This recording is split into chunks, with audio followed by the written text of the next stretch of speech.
Hey, sup, dog? This is what we normally do, right? This is work. This is the whole tour. Start and finish right here. I'm on my computer. Chat.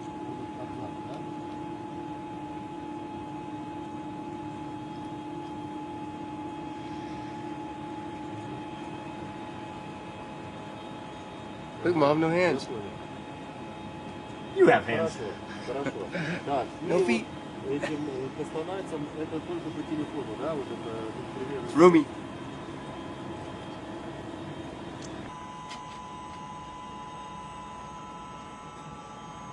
Alright, welcome to the International Space Station. Here's a tour. We're starting right now in Columbus, and if you look on this little iPad right here, there's a picture of station, and right here, that's Columbus. So we're on the starboard side, kind of front area, and that module right there, that's what we're in right now. As you can see, it's of course the European laboratory, but it's not just European, we also have NASA racks in here, and NASA payloads in here too at the same time. So it's actually quite a new stuff over here. This is the EML, and Alex will have to tell you all about that because that's his little bailiwick. But it's actually pretty cool because it talks about magnetic levitation, and I just think that's a cool sounding thing. I don't know exactly what it's going to do, but it sounds great to me. And over here you can't, it's hard to see again everything, but we were growing the in here we were growing, that's where we grew the lettuce, is right in there. That's it. Move on farther. Just a workbench, storage area, and there's a storage area above me, storage area below me, over here. So come over here. This is where we take our blood. We got it all set up for doing that. All the stuff we really need for that, all around here. That's a pretty easy task. We do that, and then we'd have a centrifuge we can put the blood into to help process it, and then after we do that for 30 minutes we freeze it, get all cold, and then we ship it to ground, and hopefully they can tell us something about it from when we get there. Again, more storage over here, and also the ultrasound we hook up right here. We do ultrasounds of all sorts of parts of our body to make sure we're still doing okay. And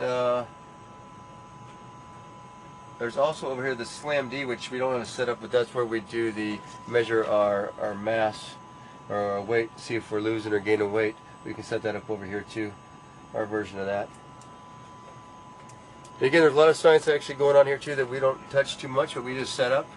It's a good place, and it's going pretty well. And this is Alex, as you can tell. This is the German flags in the back, UKSA stuff. It's a good place for Alex. So let's move on to Node 2. Vacuum cleaner. Yes, it's to your point. We do have one of the most important pieces of equipment on the International Space Station, hidden up here. This is the vacuum cleaner, and it's the AC version. And we say, NASA's talk, that this is the only piece of equipment that doesn't suck on the International Space Station. But actually, this is actually much better than the old one, so we actually like it. And it's nothing too fancy, just a vacuum cleaner. But we have to use it every week for stuff clean. Come into Node 2, and if you look on the picture here,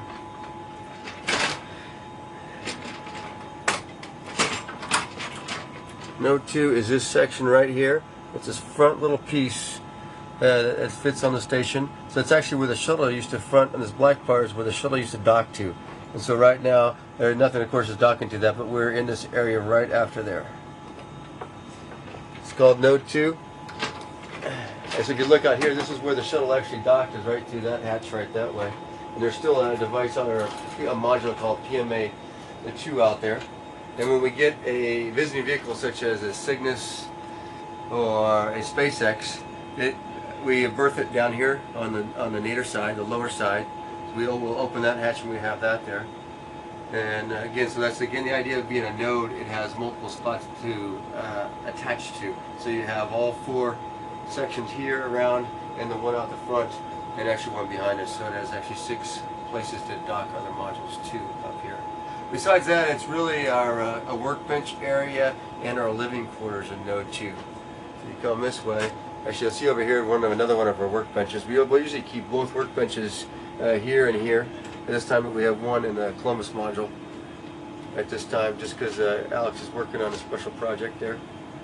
And then if you go back, you'll see now it's coming into view the 4 crew quarters around here. So we have 4 of us.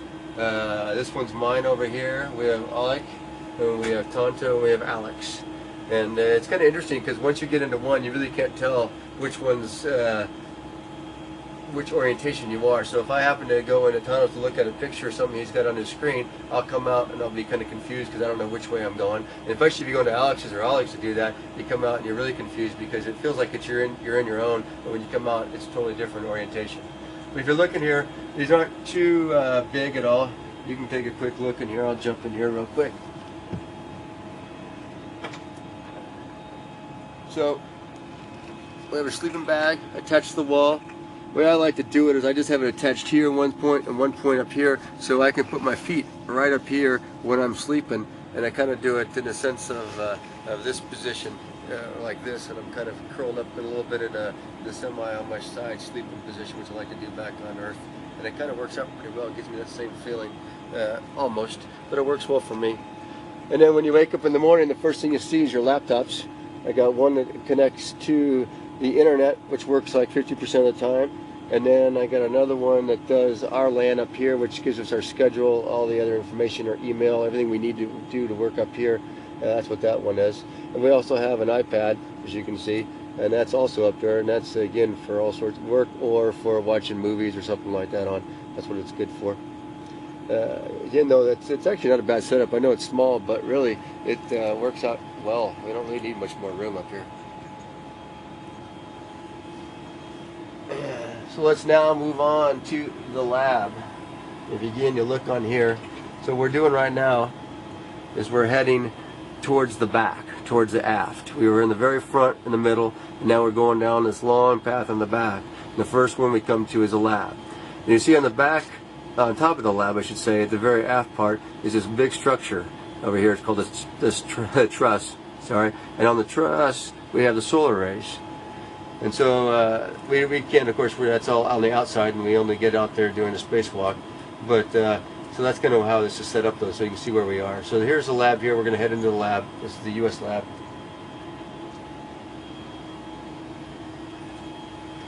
And again, this is pretty much just science racks and storage is what we have. And of course, in avionics.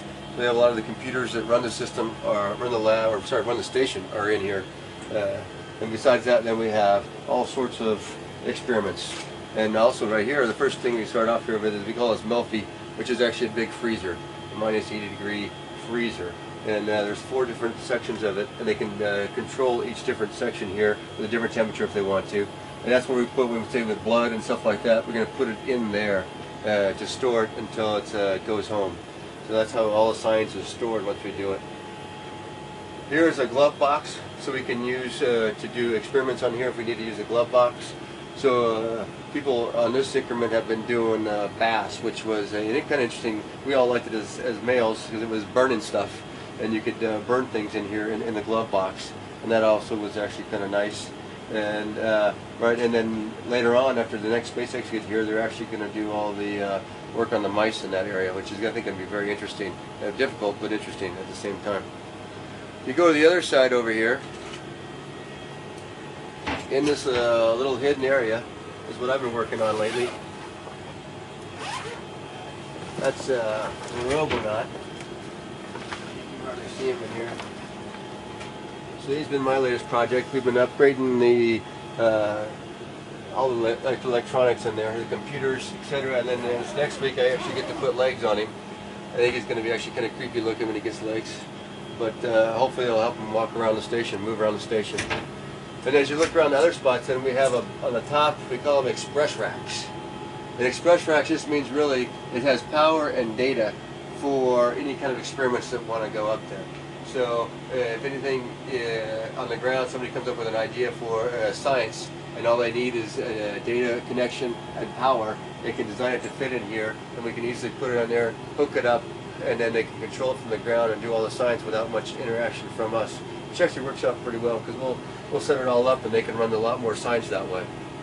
As we move this way, of course, we got the bike here we set up for exercise, which you have to do about a couple hours a day, either the bike, the treadmill, or on ARED, which is our lifting device. We got that. We got storage behind it. Up here is again the material science rack, and it's kind of, again, the ground does that. We set that one up. We put in stuff to burn again almost, and they do a bunch of experiments on it. We don't really touch it while it's running, but we set it up for them. It's kind of like what's over here too. This is another combustion rack, and again we'll set this all up for them. Put in the fluids, the fuels, the igniters, all that stuff. Set it all up, close it up, and then they run it from the ground. Actually, again, I think they get good science out of that way, and it works pretty well. Over here is a called a fluids and combustion facility, but right now it has a really big a microscope in there, and we put samples in there for them to look at on the microscope from the ground. So you see, most of the science here is a combination of us doing work, and then on the ground they do a lot more work, and then they're the ones, of course, who are the experts. We're not the experts in the science, but we just help them out, and hopefully we get good science out of it. Bottom's another storage rack, and this has most of our medical stuff. So you can see the little cross on there for the AED, etc. The important medical stuff that is needed is right here across this rack. Another express rack for science, another express rack for science here. As we come farther in over here, this is called the robotics workstation, and the idea here, of course, is you can fly the arm from this guy right here. So this is where your camera views, so you can look outside to see what the arm's doing from this camera views. You have a controller that'll set up how you're going to fly the arm and put it into the correct mode for flying the arm. And then these are your hand controllers. The one is for translation, which means, of course, left, right, up, and down. And then this is attitude control over here, so if you want to pitch it up, pitch it down, yaw, or roll, like that, you do it with this. And you do a combination to make the arm go where you want it to go. It's good. We have two of these. We have one here in the lab and one in the cupola. And they both have different advantages and disadvantages depending on where you want to go with it. Let's see, besides that, we have over here is actually a trainer for using the arm. So this is kind of a setup, the same idea, but what it is, this is just all software, and so we can actually practice using the arm right here. And it's kind of nice, because if you're going to grapple a coming vehicle, it's great to get a few practices in before you actually have to do the real thing. It helps out a lot to have this. And we usually set it up and then make it a video game, because it's all set up ready to go for us to practice, and it takes only about a minute or 2 minutes to make a run of it. So we will sit there and put your quarter in, run the game, and then get a little practice, and then we go ahead and move on after that. As we move here, this is more just avionics rack here. We got the like air conditioning system, computers again that run the station, and some stowage up above. Well, that's pretty much the lab.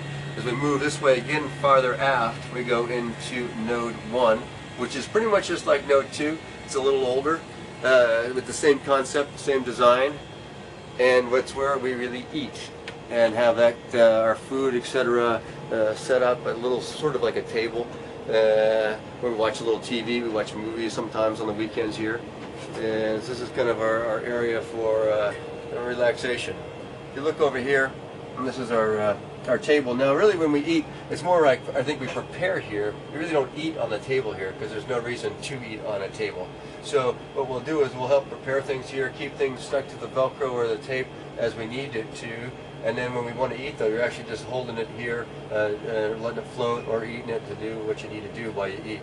And as we sit around here, if we want to throw on something on a movie or something to watch during while we're eating, so that we don't have to talk to each other. That's always gets old.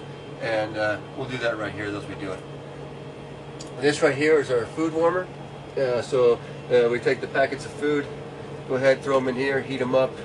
And this is actually the art of the week. So we're getting pictures from the kids of people who work on the ground force, the ground team, which we truly appreciate. We have their kids send us a picture every week of art, so it's like refrigerator art. We put it on our heater here because we really don't have a refrigerator right here.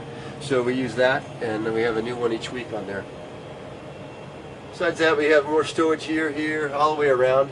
You can also tell the color, if you look around here, it's kind of interesting how it used to be white, but after over 10 years of people living on this thing, or over 10 years for sure. It's gotten a little stained, and that's one thing about eating up here is it's a mess. Every time you open the package, as you think about it at home, when you open the package, you pull it to open. Well, actually, right here, you're putting energy into this package, and it squeezes up, and then it goes boom, and it pops. When it pops, things come flying out, and sometimes you contain it, sometimes you don't, and hence we got stains everywhere. I think that's it pretty much for. Oh, over here is where we keep our food. I should say that right here. Food stowage. So this is always interesting. So we have things categorized a little bit into, of course, people's own little food they have, and we have breakfast and sides, etc. So if you want something out of breakfast, you come over here, you look, and of course right now we're hurting for breakfast because we got scrambled eggs is about what's left, and maybe some sausage patties. We all like granola and oatmeal, and so that runs out in about 2 days for us. Every 7 days we get a new package of food for that. So breakfast isn't always great around here for us. But so we have those around here for that. Again, some more stuff to eat, and that's how we keep it all organized a little bit for our foods. Up here is where the meat packages are. If today we want to heat something up, again, these are the type of things you heat up. These are our meats. Throw that in the heater, and then about 10 minutes later you can eat it. So from here, if we go starboard, we go into the airlock.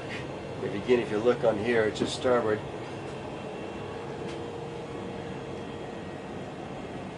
That right there is the airlock, and there's two parts to the airlock. The closest part to us, which would be this part right here, is called the equipment lock, and the most starboard part is called the crew lock. And the crew lock is where you actually go out of when you do a spacewalk. It's what actually depresses down the vacuum, and that's where you open the hatch. So we come in here. This is now into the equipment lock right here. And the idea of the equipment lock, of course, is where the equipment is. And then it's also where the suits are, and this is where we actually suit up. And we have these little structures right here that the suits are on. And they're called ADAs, which is an acronym, and I don't even know what it stands for, but it's an acronym, EDDA. But that's where the suits are on, and we actually have them on here when we get in. We can pop off basically the pants, put the pants on, and we climb up in here with the helmet off, and we get on in the suit, and we're all ready to go. The person who's helping us get the suit up will take us off and stick us in to the crew lock over here, which again right now it was full of a bunch of stuff. And then but that would be empty, of course, for an actual spacewalk. We close this hatch right here and depress this part out to vacuum, and open the hatch down that way is where the hatch is where you open. You can see there's all sorts of equipment we have. This is good in storage right now because we're not going to do a spacewalk for a little bit. So we just have it more stowed right now for everything on the spacewalk side.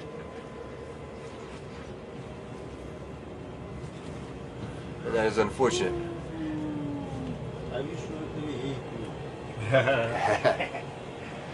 If you go down from here, which would be nadir in our speak, it's hard to show on this guy because you really can't see it. So basically we're at the lab, and then we're going down towards Earth. If you look at it that way.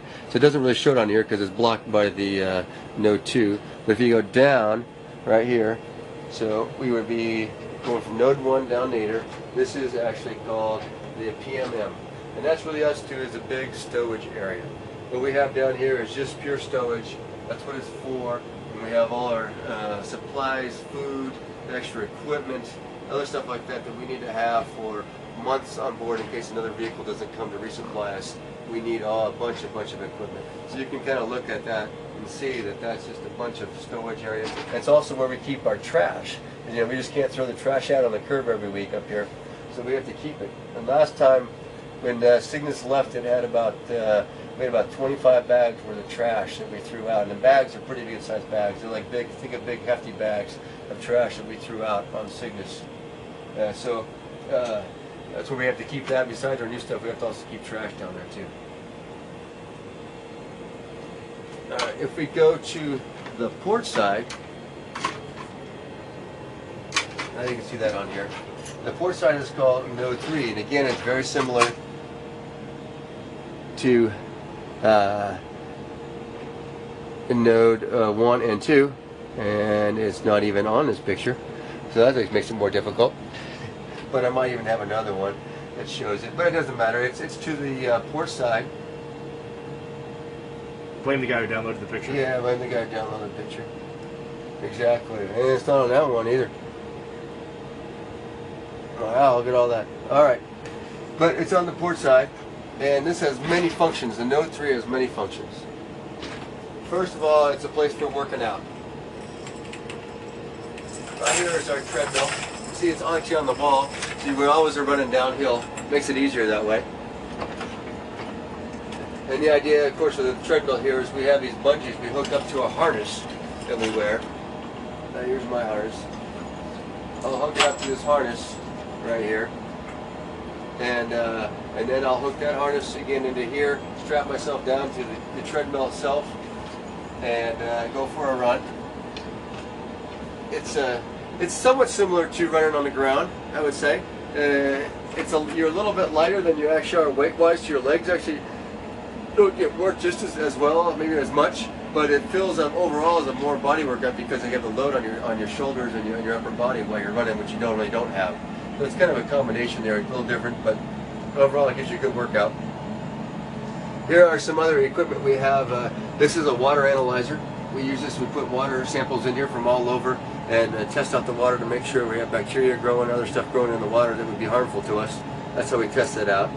This is actually a container that has urine in it, and we get that from the Russians, and we put that then into our recycling system, our water recycling system. So first it goes into the urine processor, and then from there it goes into the water processor to make us drinking water. We're drinking the urine coming from these ones. We also have here, it's called a WC, but if you notice it's actually an outhouse, and really that's what it is. It's just a bathroom. And again, so the urine that we use in here also it gets recycled, and then so we actually have quite a green little system up here. And we recycle quite a bit of all the fluids that are used up here, I guess. The condensation, our sweat, everything gets all set back into the system and used again. So for the bathroom, you know, they call the bathroom the can. There's a reason why we call it a can, because here it is right here. There's a can, and that definitely is a can full of crap, literally. And so that's what happens.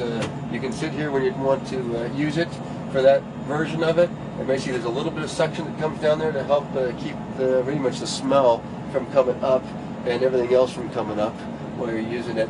And we use little packets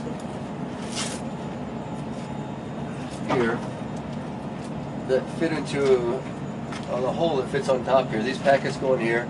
You use one of these packets, of course, and when you're done with the packet, you wrap it up and push it back in there. And about every 8-9 days, that becomes full, and we put a new one in. That also gets then thrown down in the PMM for our trash, and hopefully on a cargo vehicle that's all done, that's going to burn up on the way in. We put those on there, and it's done. For urination, you got to go there. Or that's why it's yellow. It's a standard. It's a suction. Basically, there's almost like a wet back in the back here. That's the way I look at it.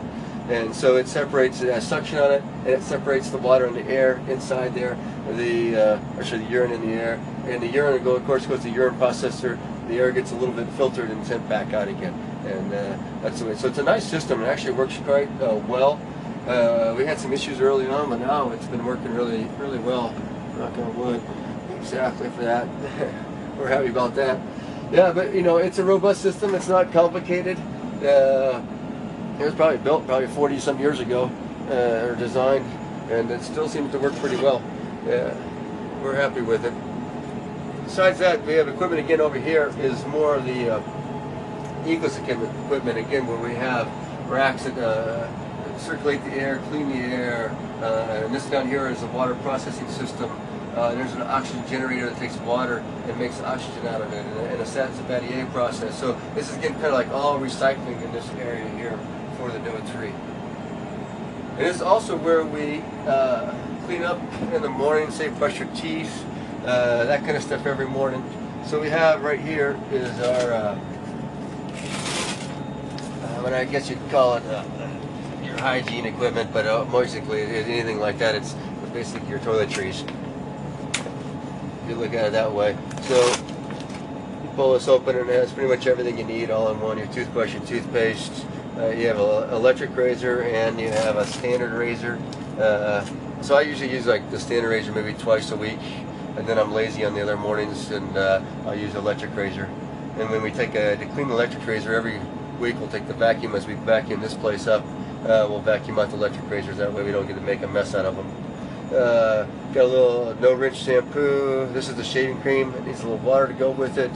Overall though, you have everything you need, and it actually works out pretty well. It's really not, it's camping. If you're okay with camping, then it's not a big deal up here. It's pretty good. If we come over this way,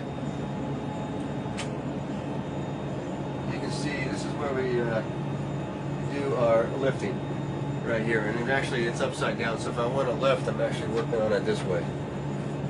So this is, so basically this is the bar we have right here. We can set the weights by moving this, and all this really is two cylinders that are at vacuum up here.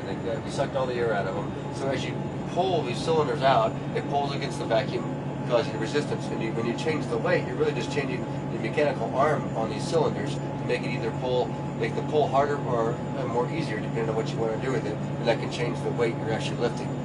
And so, and it's a good system. It gives you a good lift. We can do, squats, deadlifts, hill raises and bench, shoulder press, all sorts of things on this. And I feel it's actually quite good. It's much better than I expected, honestly.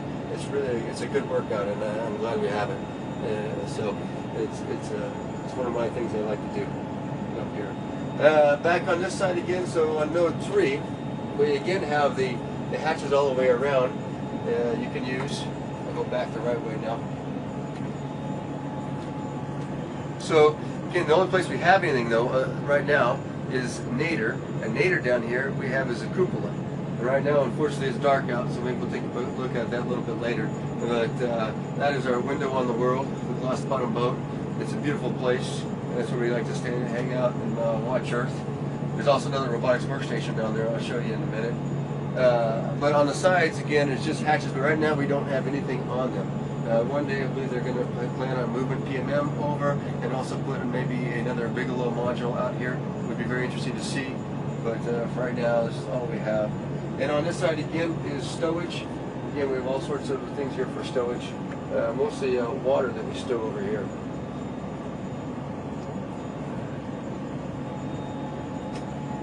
All right.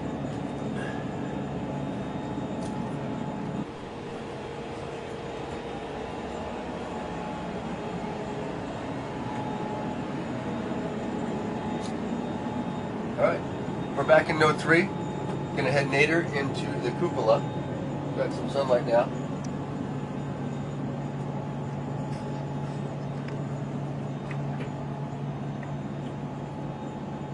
And this is our best viewing spot on the world. Come on in, get out of the way. There we go, so we have full of cameras up here. And of course, robotic workstation, just like in the lab. And there's a beautiful Earth. So we can hang out. You see the arm? I don't know if you can see the arm there. It's set up. It's on the top, or sorry, on the bottom of node 2. It's connected to it right there. And that's the position that we use to grapple the cargo vehicles, SpaceX and Cygnus and HTV. And it goes in right on node 2. Just a little bit forward of where it's grappled to node 2 is where we berth those vehicles. And if you come right here, then you can see to the right is the GEM, which we'll go to shortly, along with the exposed facility out there. That's part of the Japanese Module 2 when we have experiments that are outside, and we have a Japanese arm that can move those around and do work on those. You can see right now, a little bit more to the right, you'll see actually a launcher that we've been launching small satellites off of right there, which is kind of cool. It's kind of nice to watch those go by. If you go back to the left over here, you're going to see the PMM, which is our storage vehicle. It's right there. Made by the Italian Space Agency, as you can see, Hazy. As you go farther aft, you'll see first is a Progress. No, that's my spaceship. It is. That is Tonto's Progress right there. Oh, it's a Soyuz. I know that. I was giving you a hard time. He's a cargo, so you know it is a Soyuz. That is a Soyuz because it says so on there, and it is a it's the one that the 39S crew came up on, and then behind that is a Progress, and not just a Russian cargo vehicle.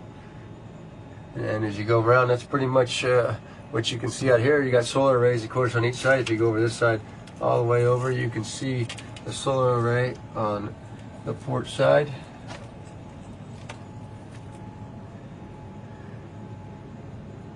Here's you kind of view what it is like from outside out here on the station.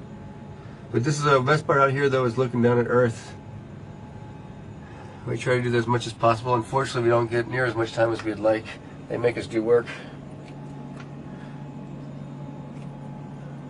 Let's go on back. What we're gonna do, we're gonna head to the gym because we missed that at the beginning. So we'll head there, and then that'll be finish up the USOS segment.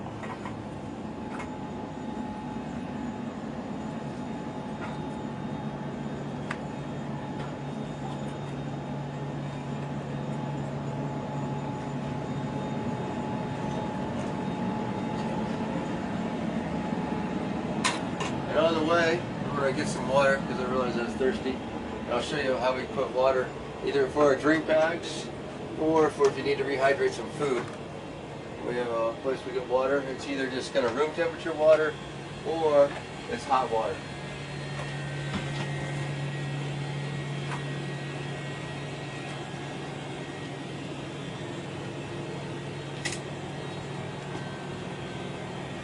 This is the location. It's called the PWD, Portable Water Dispenser. Potable water dispenser. I knew that. And it probably is portable too, but not that good. So you just put whatever it is into the adapter, tell it how much water you want, and hit the button. It's pretty easy. Even I can do it. Now if you do want some cold stuff, we have these, it's called Merlins, but they're kind of set for refrigerators. But we look at them. And we have stuff in there. Our main sauce right there is sriracha, and we live off of that. At least I do. That makes everything taste better. When it's done, it fills up. And the nice thing about these things, these straws, of course, it's got a little clamp on there. So if I didn't have that on there, I'll show you real quickly. If that's just off on there, the water pressure, it just starts coming on out. There we go. Let's go into the gym.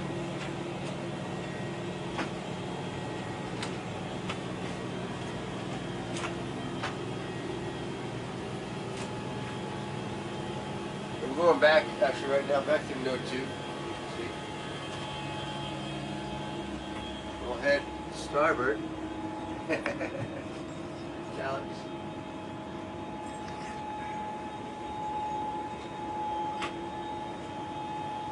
Starboard or port, either one. Either port. It's actually port. That was backwards. I was going backwards. I was going the wrong way. Alright. There's actually on the port side, the front port side of Note 2. Japanese module. This is their laboratory.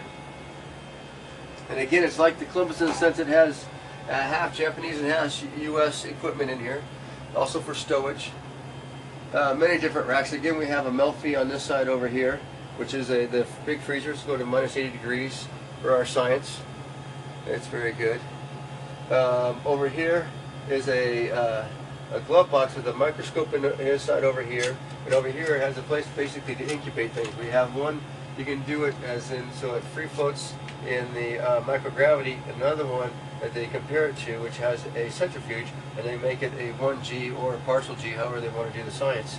And so it has a spinner in here, and that way they compare the two here. They put two samples of the same, start them up, and then we put them over into the microscope, and they can compare them right there. Been working on those this last few months too, on a couple of different experiments on that. It's kind of nice. Another express rack over here, again with different pieces of equipment in it. Again, just power native, they can do all sorts of different types of equipment. It's pretty amazing all the things they can do. We come to our stowage area, lots of stowage of course. There's avionics down there too.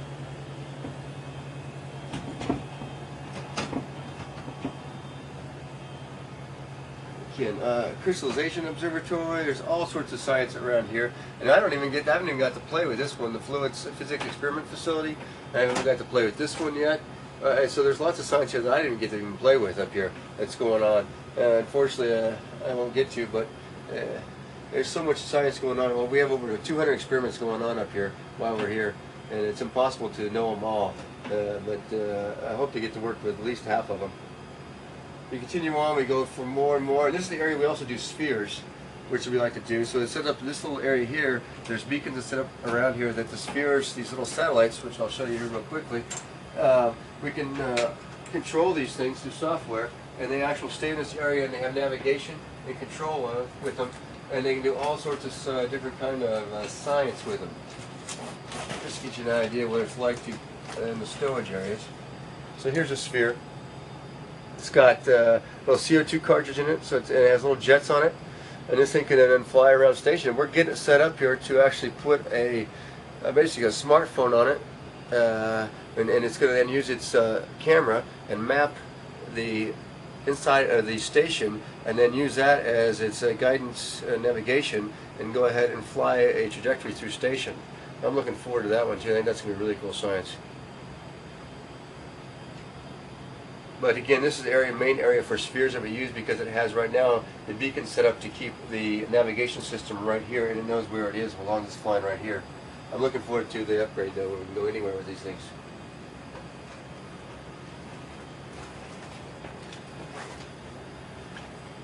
As we go on, again, this is the robotics workstation for the Japanese arm.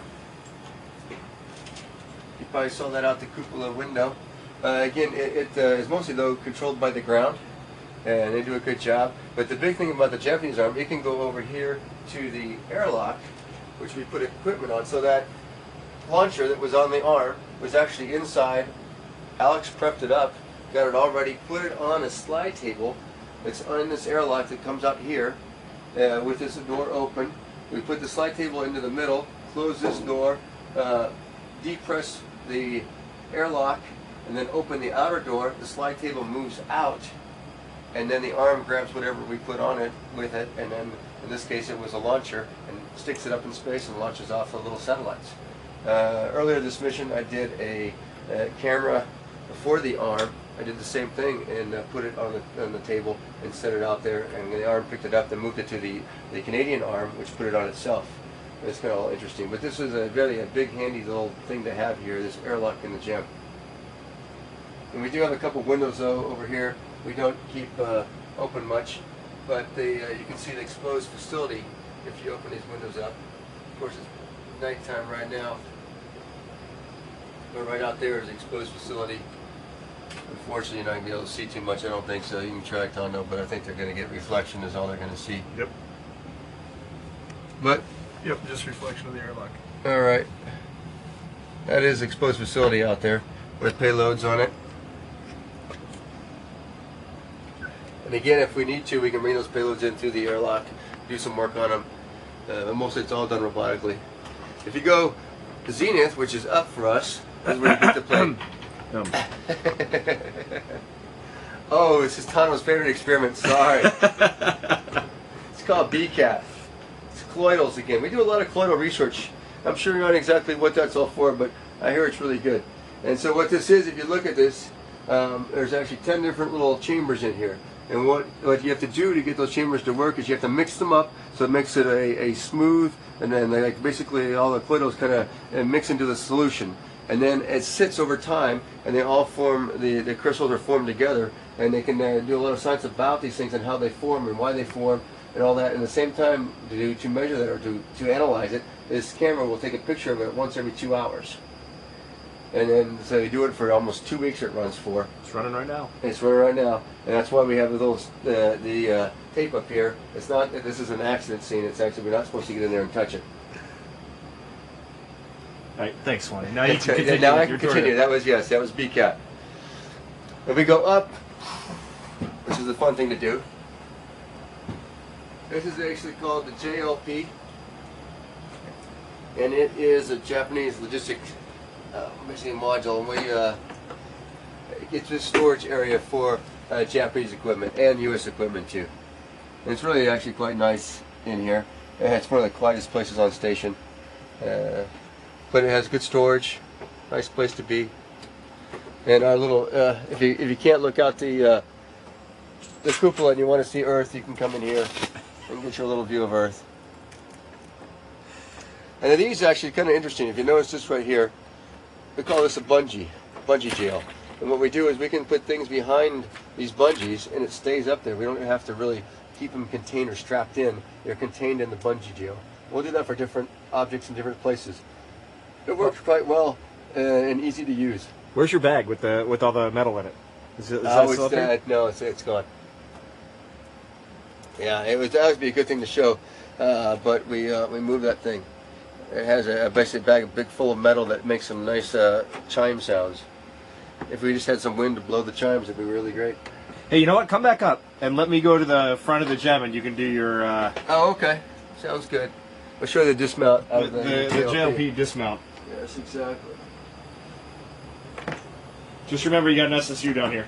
Thank you. You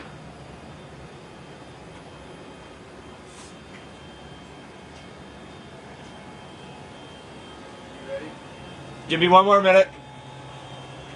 Swanee has perfected this over time. We'll see if you can pull it off. Okay. All right. The dismount.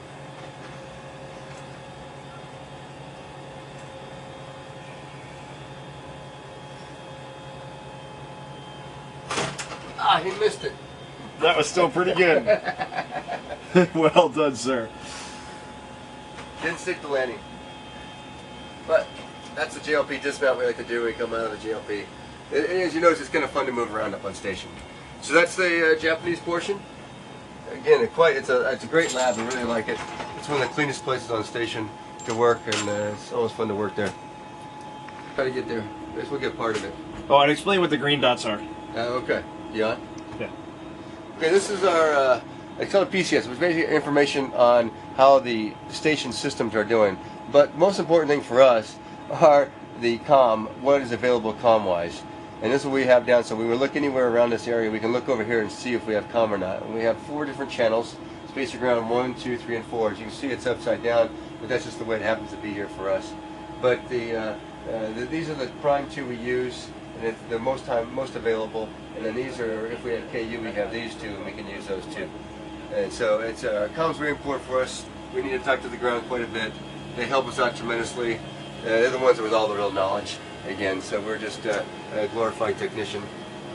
But I'm qualified for that, just being a tech. And it's good for me. But it is still fun to be up here, no doubt about it. This is the accidental trip we can do.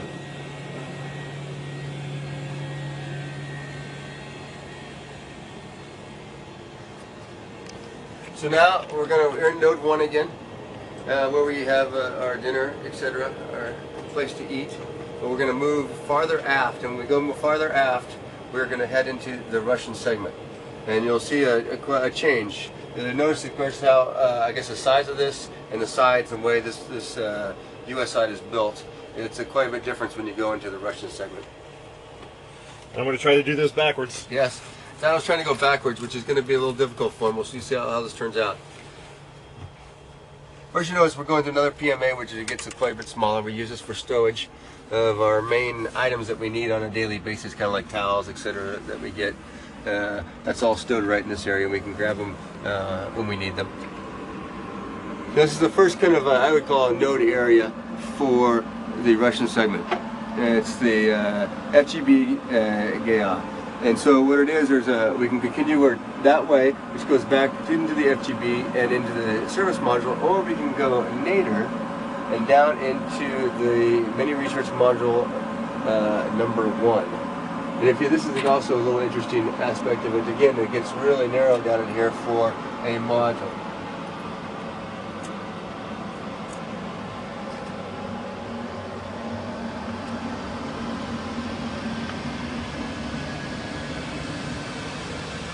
So this is, we call it meme in Russian, that's the Russian acronym Mimadi.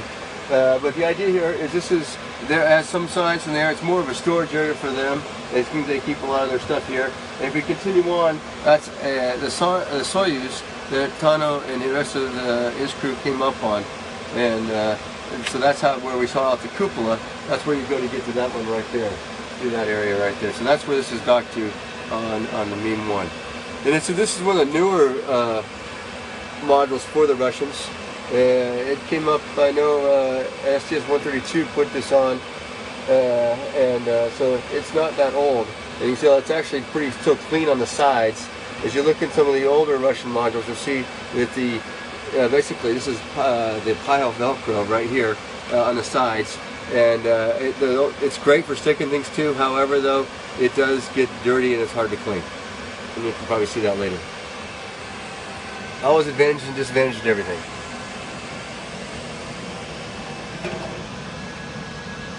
So now we'll head into the main part of the FGB.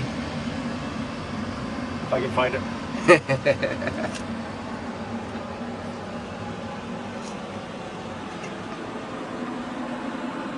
As you see, these are the hatches that they use on the Russian side. And it's set up in a way, basically, because there's usually, when a Russian module comes, it's got a docking probe on it. It goes into these things and it latches onto. And so that's what you have to have a room for the docking probe to go into these things. So they're kind of have this set up on it. This is also for airflow through the Russian modules. You can see we have the ducts going through right here. And actually this one goes all the way over from the service module all the way into node 3. It's a long running hose that goes all the way across to keep the airflow all the way throughout station 5. Now you can see in the FGB, this is actually where the Russians have their hygiene station, where they clean themselves up. They got their mirror, they got all their stuff right here, so this is where they do it. And we move back again. This is mostly, the FGB is all about storage. It has a bunch of US and Russian storage in here. So behind all these panels there is some equipment, but mostly storage. The containers here are all food. This is how the Russian food comes up in these containers. And this is their spare food or their food they're going to use later on.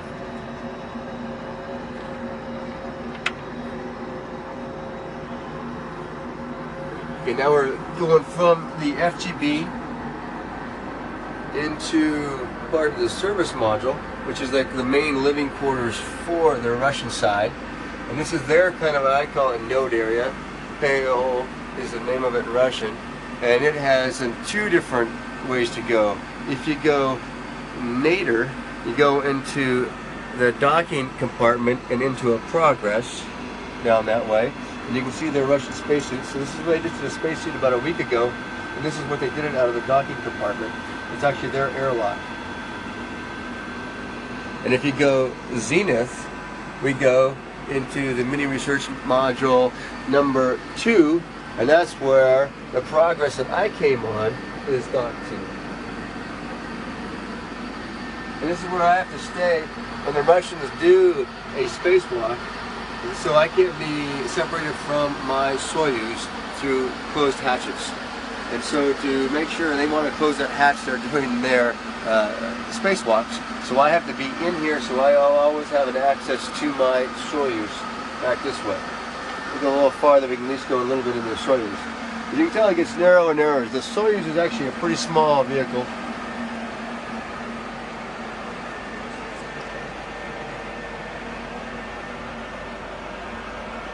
This is the roomy part of a Soyuz. And it's right here. And it's called the BO, which is basically a living compartment. And so this is where you can actually, there's a little bathroom there, container. We have a little bit of room here, but this is our spacesuits, and this is all the room we really have for a living module. And on the way up here, we unfortunately had to do the 2-day version to get to station versus the 6-hour version. And so we stayed basically in this size, 3 of us, for 2 days. And that was a little cozy. But we made it. That's the best part. It's done. Overall, though, you can see there's not much in this area. These are our launch and entry suits that we use, are pressurized suits. And we can see real quickly. I bet you we can jump into, I can turn a light on and jump in that Soyuz real quick.